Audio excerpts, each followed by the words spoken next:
after Moses had died, he would be the one who would lead the Israelites across the Jordan River into the promised land.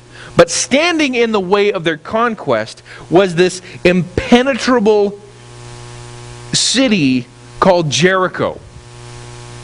It was an absolute fortress of a city. It needed to be overtaken if they were going to take the country. You see on here, this is the Jordan River, this is the Jordan Valley, and they're basically parked on either side. But if they're going to go and take this land over, they got to go through Jericho. Some archaeologists say that Jericho is the oldest city in the world. By this time, around 1400 BC, it is well established. It is intensely fortified. There's no way that anyone would get in or out if they didn't want you to. But here comes Joshua. He's parked on the very brink of the promised land and getting ready to conquer everybody on the other side. So he sets his encampment on the hill in the Jordan Valley, facing the Jordan River in this place called Shittim. Less than 20 kilometers away, across the river on the other side of the valley, is the city of Jericho. And so to prepare for battles, before he wages his war and crosses the river, he sends 2 spies in to go and check it out. We catch up with their story in Joshua chapter 2. Joshua 2. Then Joshua, son of Nun, secretly sent 2 spies from Shittim. "Go look over the land," he said, "especially Jericho." So they went and entered the house of a prostitute named Rahab and stayed there. The king of Jericho was told, "Look, some of the Israelites have come here tonight to spy out the land." So the king of Jericho sent this message to Rahab: "Bring out the men who came to you and entered your house, because they have come to spy out the whole land." But the woman who had taken the 2 men and hidden them, she said, "Yes, the men came to me, but I don't know where they had come from. At dusk, when it was time to close the city gate, the men left. I don't know which way they went. Go after them quickly. You may catch up with them." But she'd taken them up to the roof and hidden them under the stalks of flax she had laid out on the roof. So some men set out to pursue the spies on the road that leads to the fords of the Jordan, and as soon as the pursuers had gone out, the gate was shut. Before the spies lay down for the night, she went up to the roof and said to them,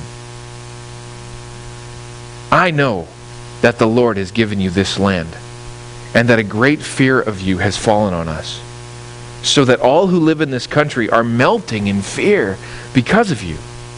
We have heard how the Lord dried up the water of the Red Sea, and when you came out of Egypt, and what you did in Sihon and Og, the 2 kings of the Amorites, east of the Jordan, whom you completely destroyed.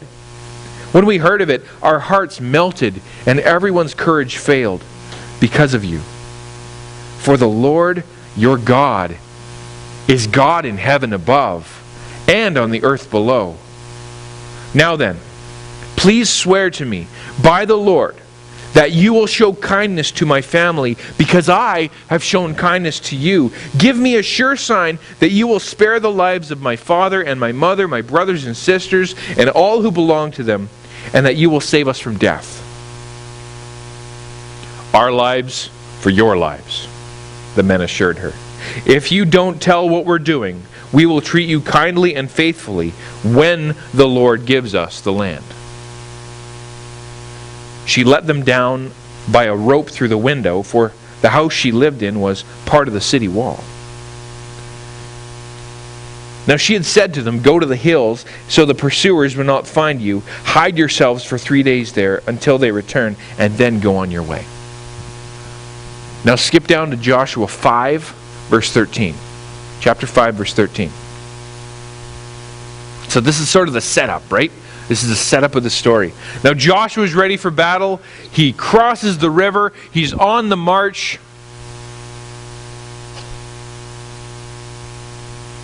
Now when Joshua was near Jericho, he looked up and saw a man standing in front of him with a drawn sword in his hand.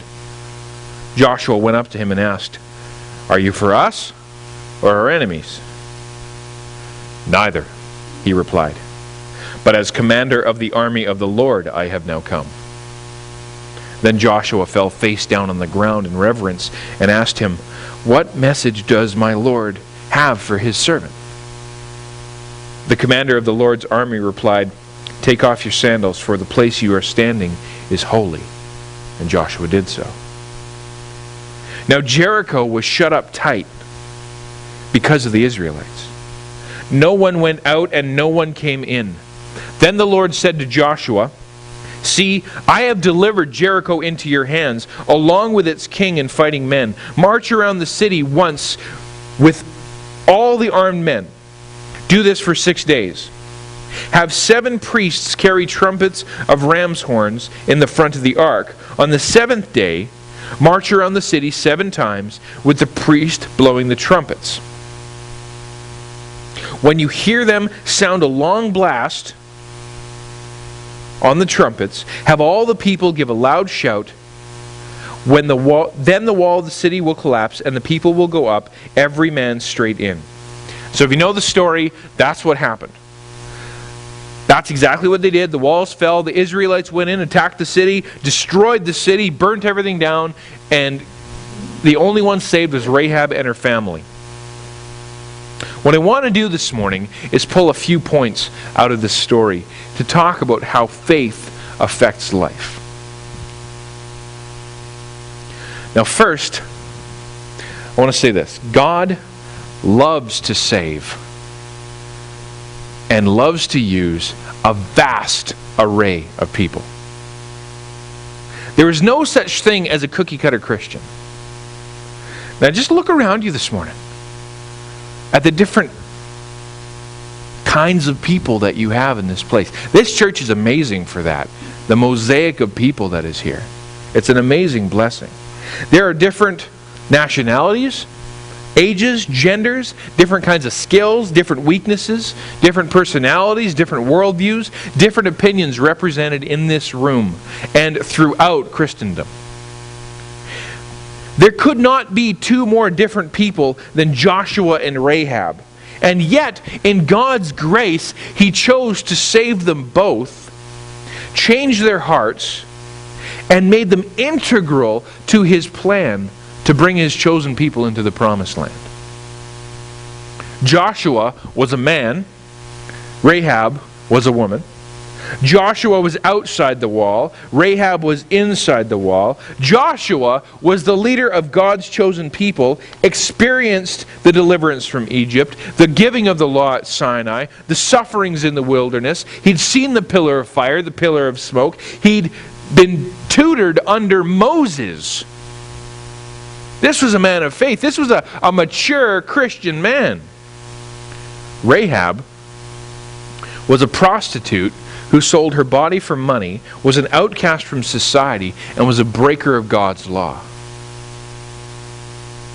Joshua was a doubtful person of his ability to lead, even to the point where before God gave him the job of taking over for Moses, God tells him 4 times to be strong and courageous. Joshua, be strong and courageous. Be strong and courageous. Rahab was a strong, independent woman who, despite it all, had made it on her own, built up her own business, and was financially successful enough to buy her own inn and manage it herself. These were 2 very different people. God doesn't have a certain kind of person that He chooses to become a Christian. We think He does. Sometimes we put that, oh, this person must be a Christian. They're so nice. They're so this. Oh, this person would be, oh, I wish that person was a Christian. And someone else walks in and you just think, that person couldn't possibly be a Christian. Just look at him. You don't have to be happy all the time. And love reading and like Bill Gaither music to be a Christian. You can be grumpy, listen to rock and roll. Do they still call it that? You can be full of tattoos, but not too many, of course. You can be depressed.